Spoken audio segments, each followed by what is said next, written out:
Hi everyone, my name is Kong Zubin and I'm here to present to you the multiplexer's design. As you can see, we have I0 to I3 here, and we also have S0 and S1 input, and we connected it into a NOT symbol, as you can see here. And then we combine all of it into AND gates, 4 AND gates, and then connected to another OR gates to get the output V. Uh, and also after that we run and we compile it, and it's successfully done, and then we will create and update a file, a symbol file, so that we can use it in the 4-bit multiplexers. As you can see, it will come up with this one, and therefore we will get A0 with 4-bit, A1 with 4-bit, and also A2, A3, as you can see, continuously, and also S0 and S1. And in this case, you can see that with 4-bit, we will get 4-bit output like this, and after that we will compile it, and then we will create another symbol file again, so that we can use it for the final circuit. And for the multiplexer B, we do the same thing, but with a little different circuit like this one, and also the way we do it is the same. So that's all for my part. Thank you so much.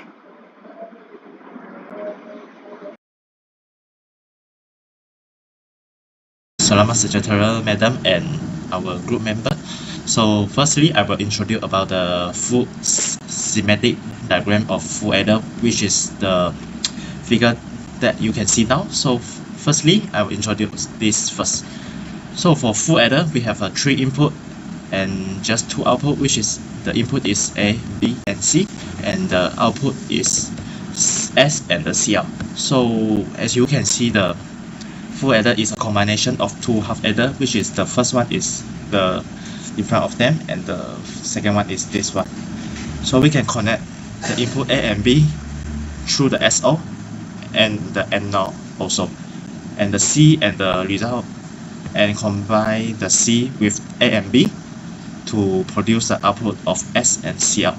So next we'll try to run the schematic of diagram, see whether it's successful or not.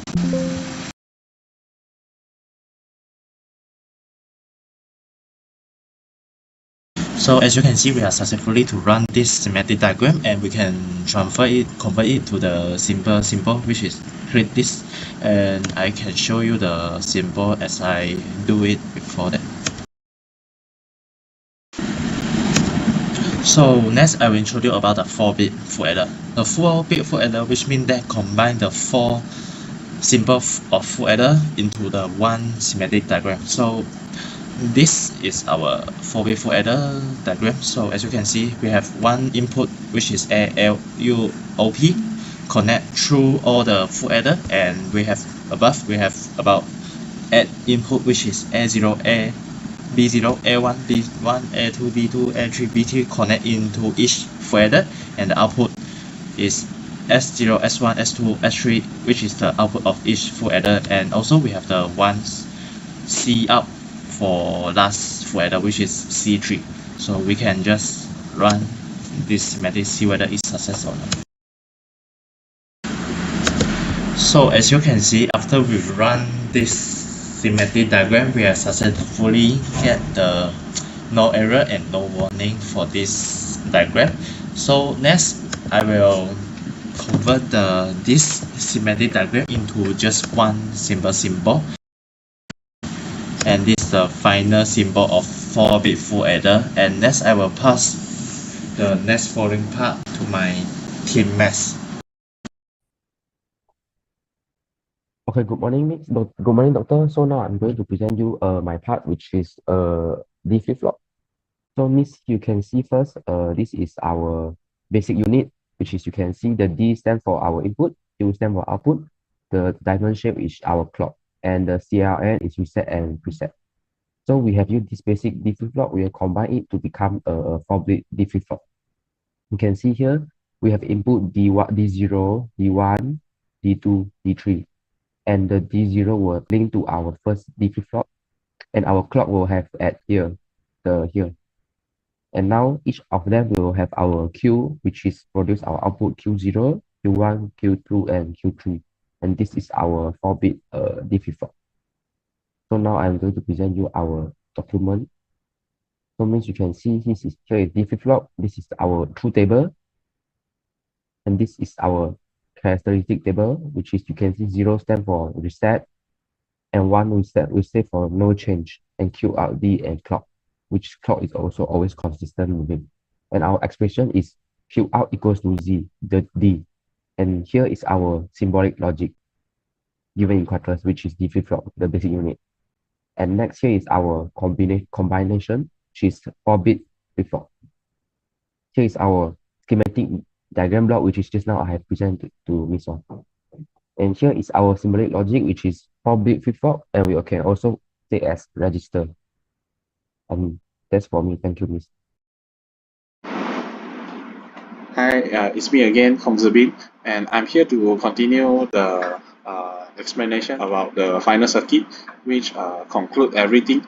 As you can see here, we have the 4-bit multiplexer A, and also the 4-bit multiplexer B, and also the 4-bit full adder, and also the D flip-flop 4-bit version, and we combine it all together like this, as you can see here, and also the switch S0 and S1 is here. But you might see here very messy. It's because of the arrangement here is being random pick. So we need to follow the A0 to A0, A1 to A1, everything accordingly. And also the part here, S0 to the D0, S1 to D1, something like this, and also the clock to the clock. Yeah, and everything is designed well, and that's all for my part. Thank you so much.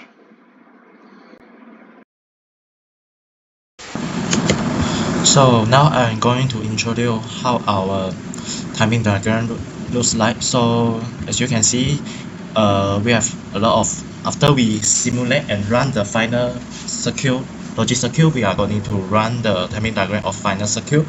So as you can see, there are many input in final circuit. There are around 20 and above, and we just need 4-bit output of final circuit. So let's simulate the timing diagram first. So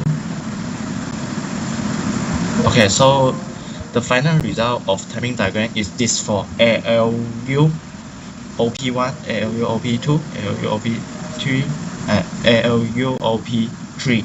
So there are 4 output, which is like this. So this is our final presentation and final timing diagram. So hope madam and my team's mate can understand well. So that's all for our video presentation. Thank you.